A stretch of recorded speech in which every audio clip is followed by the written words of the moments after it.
Children climb over the newly installed playground equipment, excited to be using it for the first time. The equipment is here in this Achenese village because of some strong advocacy by a very active village committee. This group decided that its youngest needed some form of organized education prior to heading off to primary school. Kindergarten can teach kids structure and teamwork.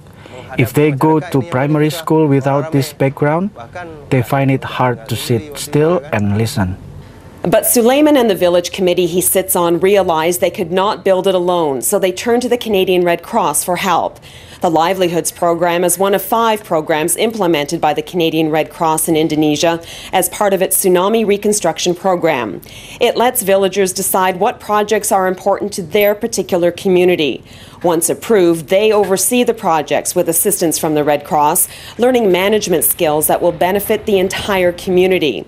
More than 100 children from the area are now registered at this kindergarten, but the successes don't stop there. Community, youth, and women's centers have been built here, along with a retaining wall. But kemarin bagus.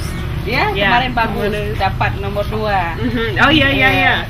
Asa learned how to compost during training from staff with the Environmental Health Program. She now uses this compost for growing celery and other vegetables. Children have been taught the importance of better hygiene. Families now have access to cleaner water. And through the Disaster Risk Reduction Program, many youth have been trained on how to identify potential hazards and how to be better prepared when disaster does strike. All of these projects complement the shelter program, which saw the Red Cross construct 137 earthquake-resistant houses in Ceunamprong. Before the tsunami, we had a wooden house. This one is more comfortable. It's also stronger, and that's very important. We suffered a lot of trauma in the tsunami. Knowing we live in a stronger house makes us feel safer. Isa and her husband Sulaiman lost 3 children in the tsunami, but with the help of people from half a world away, they are rebuilding their lives.